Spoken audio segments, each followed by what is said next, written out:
Hello दोस्तों, welcome to the daily brief, जहां हम मार्केट्स की सबसे बड़ी स्टोरीज और ट्रेंड्स को सिंप्लीफाई करते हैं। मैं हूं आपकी होस्ट भव्या दुआ।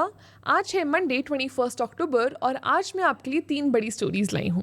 आप हमें स्पॉटिफाई, एप्पल पॉडकास्ट या किसी भी प्लेटफॉर्म पर सुन सकते हैं। और अगर आप पढ़ना प्रेफर करते हैं तो हमारी नो स्पैम न्यूज़लेटर को सब्सक्राइब कर लीजिए for a quick run down. सब लिंक्स आपको शो के डिस्क्रिप्शन में मिल जाएंगे। तो चलिए शुरू करते हैं। आज सबसे पहले मैं बात करूंगी बायजूस की ड्रामेटिक लाइफ स्टोरी के बारे में। फिर हम डिस्कस करेंगे आरबीआई के recent actions on the fintech firm Navi. और लास्ट में हम बात करेंगे राइजिंग रबर प्राइसेस के बारे में और उसका इन्वेस्टर्स पे क्या इम्पैक्ट हो सकता है। एंड एज यूजुअल आज का डेली ब्रीफ एंड करने से पहले हम डिस्कस करेंगे कुछ इंटरेस्टिंग टिडबिट्स। तो चलिए आज की पहली स्टोरी से शुरू करते हैं। बायजूस, जो कभी इंडिया के एडटेक सेक्टर का क्राउन ज्यूल था और 2.2 थाउजेंड करोड़ डॉलर्स की वैल्यूएशन पे था, एक स्पेक्टेकुलर डाउनफॉल से गुजरा है। अक्टूबर 17, 2024 को फाउंडर बाइजू रविंद्रन ने अनाउंस किया कि अब कंपनी की वर्थ 0 है, जो इसके मिटियोरिक राइज का ड्रामेटिक एंड मार्क करती है। ये कोलैप्स मल्टीपल रीजन से हुए: mismanagement, flawed product strategies, financial missteps और कॉर्पोरेट गवर्नेंस फेलियर्स। चलो अब तक बायजूस के साथ क्या क्या हुआ उसका एक क्विक रिकैप देते हैं। नंबर 1, एग्रेसिव एक्विजिशंस और माउंटिंग डेट। बायजूस की रैपिड ग्रोथ एग्रेसिव एक्विजिशंस के थ्रू फ्यूल की गई।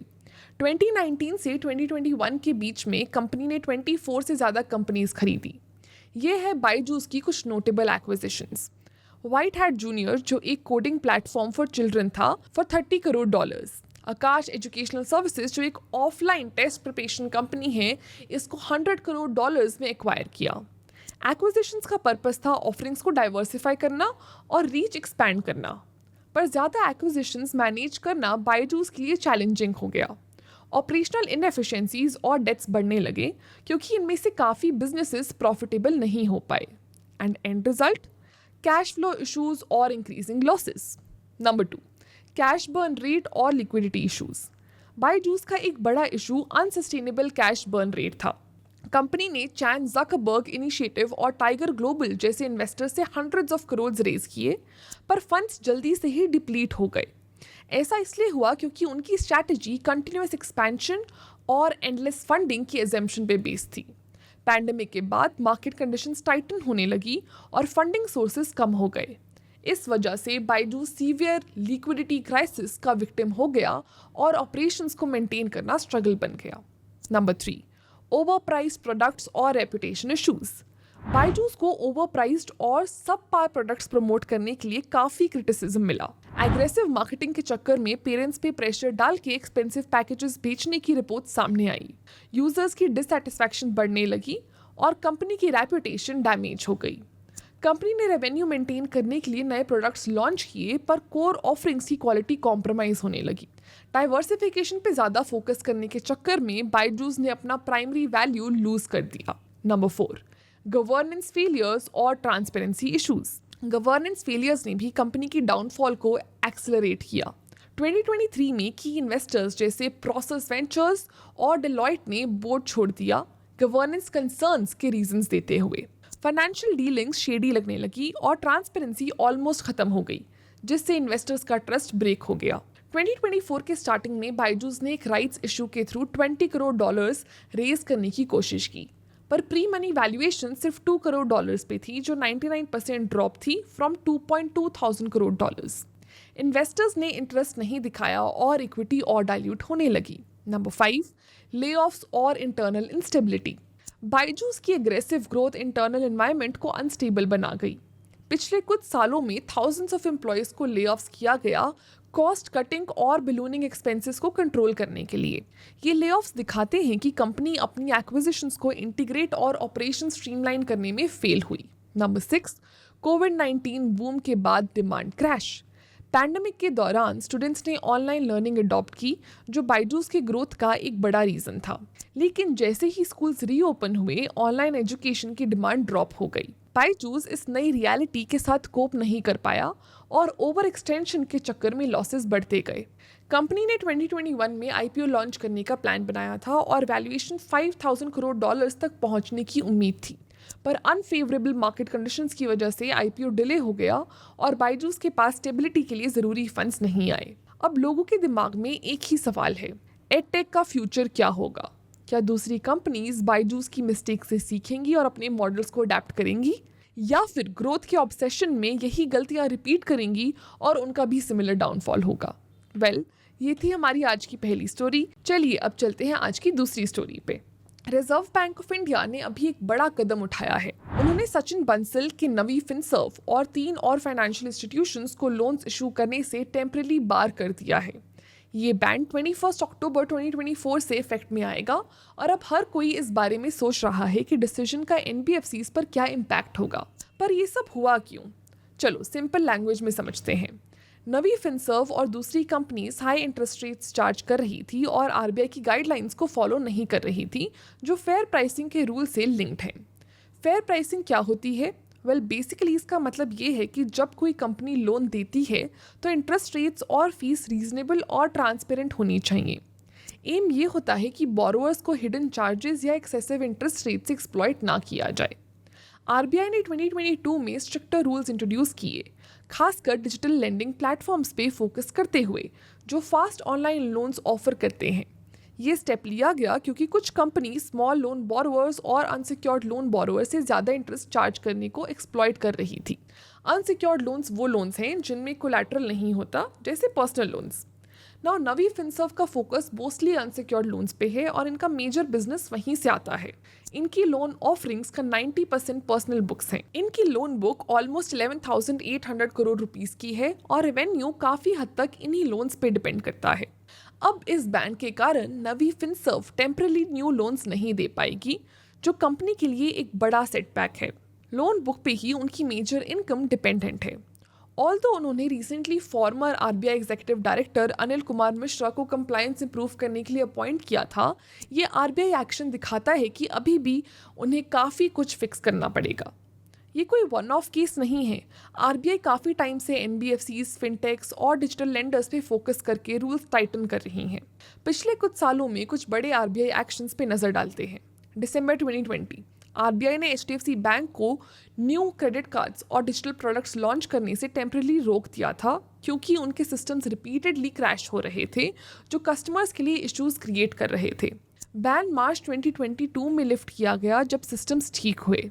मार्च 2023 एक्सिस बैंक पे 1.91 करोड़ रुपीस का फाइन लगाया गया for compliance issues including improper KYC management.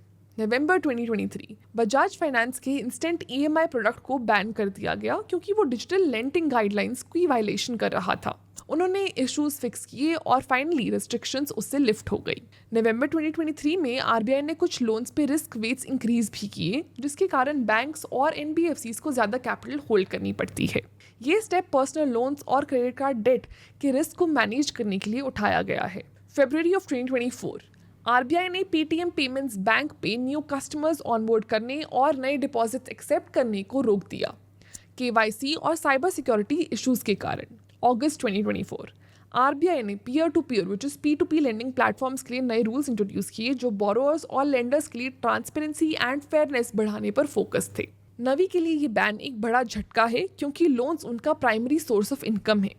RBI का ये डिसीजन फिनटेक्स के लिए भी एक सिग्नल है कि फास्ट और इजी एक्सेस लोन्स देने वाले प्लेटफॉर्म्स भी रूल से एग्जेम्प्ट नहीं हैं।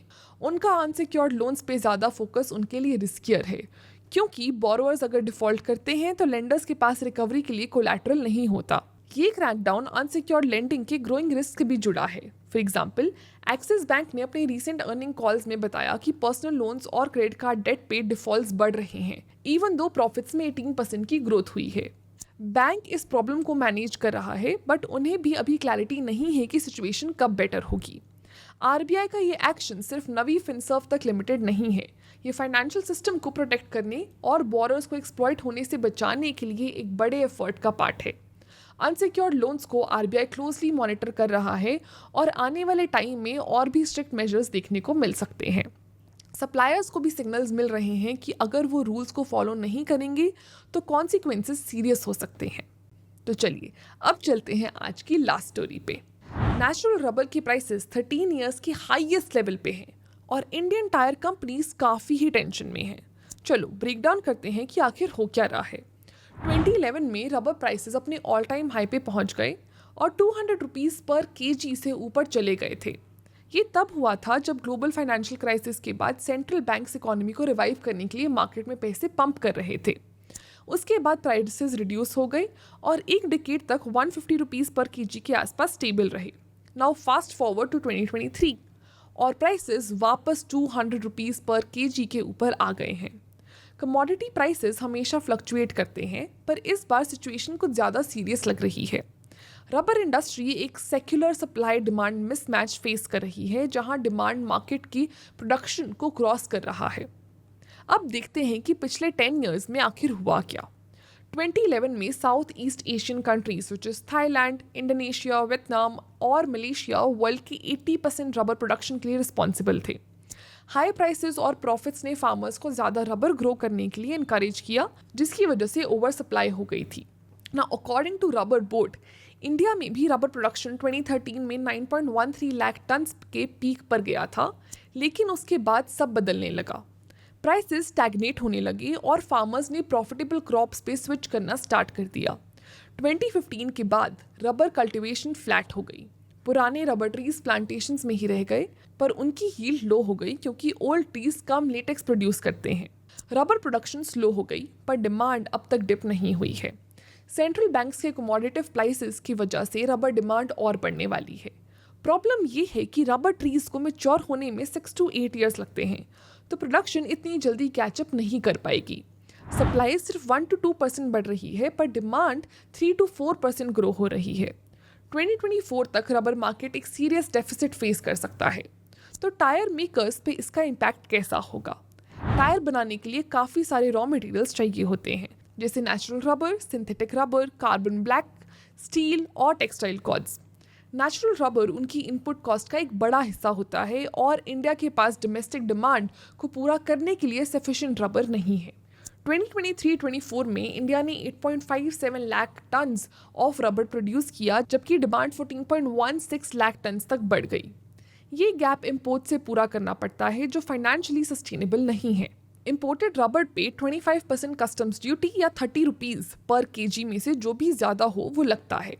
Ironically global rubber prices India के डोमेस्टिक प्राइसेस से लोअर होते हैं, तो रबर इंपोर्ट्स ड्यूटीज़ के बाद भी अट्रैक्टिव ऑप्शन लगते हैं, पर इसका नेगेटिव इफेक्ट ये होता है कि लोकल फार्मर्स रबर ग्रो करना बंद कर देते हैं।